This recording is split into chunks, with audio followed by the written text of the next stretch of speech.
Hello, everyone. I am Sam Eckmann of Gold Derby, and I am excited to be here with Michael Crow, costume designer of Falcon and the Winter Soldier on Disney Plus. And, Michael, this is not your first time working on an MCU project. You've been, like an assistant costume designer on things like Infinity War and Endgame, Captain America Civil War. This is your first time stepping in as the sole costume designer. And so I'm curious how your past history in the MCU helped you with designing these projects? Well, definitely having a history with the actors, with the characters, and the previous costumes informed how I approached each individual costume, especially the existing characters, Sam, Bucky, Sharon, Zemo. I've worked with each of those actors once or more over the years. So I had a little bit of a history and a little bit of a knowledge of who they are and where their characters have been. When those actors, do you ever get feedback from the actors like in the middle of shooting as if something, if something's not working for them or if they have an idea about a costume? Is it collaborative in that way at all? Oh, absolutely. I work with them and talk to them about each individual change. And even the super suits, like we keep evolving them as we shoot to make the actors comfortable and to allow them the maximum amount of movement that they need in order to do the stunt work. Um, and you mentioned, that we've seen a lot of these characters before, and it's always fascinating to me when I, watch a Marvel movie or in this case a series that superheroes and characters we've seen before, they always come back and there's slight updates to their costumes, especially the super suits. But what is the challenge for you in terms of you have to make this fresh, you have to introduce something a little bit new each time, but it has to sort of keep the essence of who that character is. What is the process like for that? Well, for Sam, for instance, the the new Falcon suit, I think the idea was that this was a little less tactical in its feeling as opposed to what's been seen in Civil War and Infinity War, Mhm. and felt a little more athletic and nimble Yeah. for his new Falcon suit. And then, of course, the new Captain America suit was sort of a merger of Captain America and Falcon. Um, so I incorporated a lot of the elements of both of those costumes in as far as construction, as far as materials, um, so that we got the history of both of those costumes in that one. Yeah, I wanted to talk about that Captain America suit because, spoiler at this point, watch the show, folks. But Sam becomes Captain America and he gets this awesome new suit that is, very obviously inspired by his comic book run, taking over the Cap mantle. Absolutely. It's an amazing introduction when he crashes through that window and you see him they unveil the suit for the first time. What is it? Is there pressure when you have to adapt something that clearly the comic book fans are going to know and love? Yeah, I think there's always a little bit of pressure to create something that feels real but is true to the comics. We're lucky we have a concept team at Marvel that helps develop all of these things, and Ryan Meinerding, who headed up that team, really did a fantastic job bringing the history and the look from the comic books to the concept. And then our team took it, ran with it, and created something that was really real and practical. Yeah. And has a nice kind of color contrast, I think, with him sort of now donning a lot of white with his sort of mirror image US agent really in a black suit. Was that a conscious choice?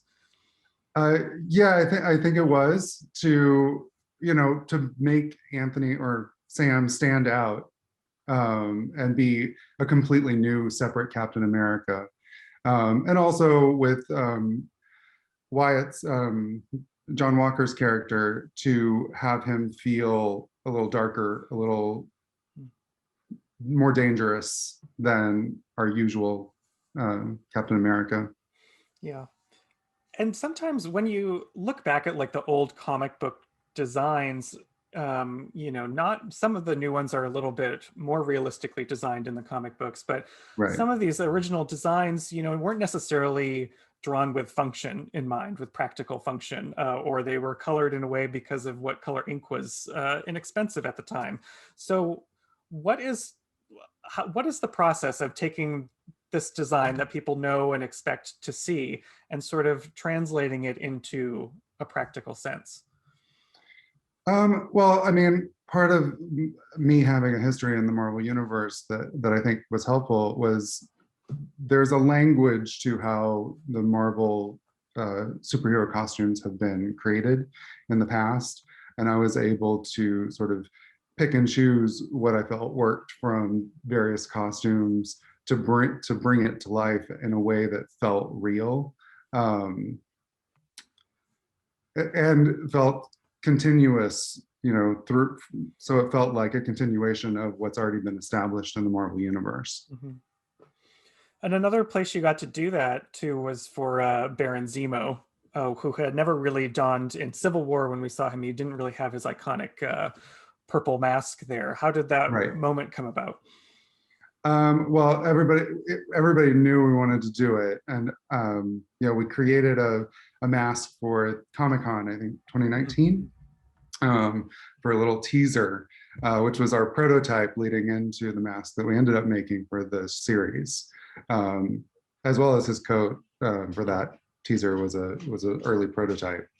Um, and then as the series developed and the scripts developed, we figured out exactly what we need because we started with a different design for his costume. The mask pretty much stayed the same through the whole design process, but we started with a different costume design and then just sort of evolved it as the scripts evolved so that it worked for what he needed to do. Yeah. And I should say, you're not just designing the superhero suits, the fighting suits. It's also about their everyday clothes. And one of my favorite outfits in there is when they go out in Madripoor, and Sam has that amazing jacket that has all the prints of color all over it. How did you Yeah. decide on that color scheme for him? Well, the initial idea was presented to me by Akari Skoglund, the director. Um, she had this image in her head. It's based on Congolese Sapur culture, um, and she just loved the images so much. She asked if we could incorporate it. So I went and I found uh, African prints that we could build upon, and we found the print. The print has some, like, I think they're geese or something, but it sort of has a bird print in it. And then we over dyed it so that it felt more in sort of the Falcon sort of world. Mhm. Um, because we wanted him to still sort of be in his traditional colors. Yeah.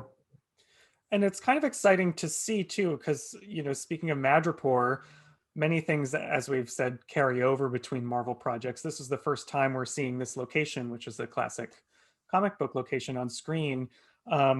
So did you feel the need to sort of, I imagine there's a lot of work that goes into actually establishing the character of that place through the costumes. Absolutely. And we talked a lot about it. And we really wanted it to feel very international. We didn't want any overly heavy influence, but we looked at a lot of gangs and mafia from Eastern Europe. We looked at gangs from Africa. We looked at um, East Asian mafia. We looked at South American and American gangs and what have you, to sort of create Lowtown, biker gangs, all sorts of things. And then for Hightown, we sort of extrapolated upon that in a more fashion forward way, but still sort of taking elements from all countries all around the world, so that it felt really eclectic. Yeah. And what is the process like? Because taking on something like that is not just about costumes. I would imagine you have to be in intense collaboration with the other design departments. So what is that Yeah. process like? Yeah, so I mean, I talked with Raymond Chan, the production designer, all the time, and thankfully, Raymond and I had worked together on Infinity War and Endgame, um, so we had an ease of communication that helped, I think, a lot. Um, but were just in constant communication, as well as with the stunt department. I mean, there were so many stunts involved in Madripoor that we were constantly getting new stunt people and trying to figure out new ways, or trying to find new ways to make the same stunt people look different. um, so it was definitely tricky. It was a lot of work, but yeah, I think it turned out well. And are the costumes for the stunts dramatically different than what you would create just for, sort of a more still scene? No, not dramatically, I wouldn't say, but we do take certain things into consideration as far as movement and footwear, and you know what what they need for their safety when they're doing their work. Yeah.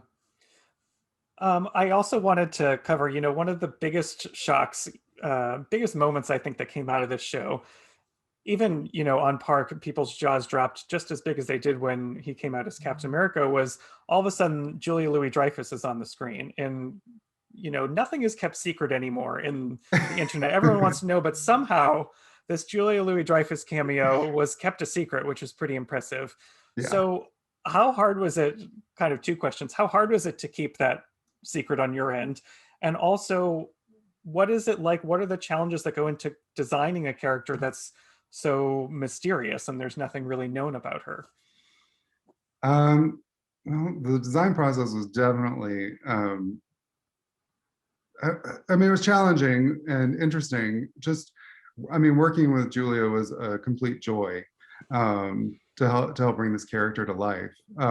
She's such an amazing talent. Mhm. Um, and as scripted, the character was different than the person that ended up being cast, and but she brought so much to it that I really didn't have. I mean, I had to make her look amazing, but I didn't have to give the character that much because she brings so much to it.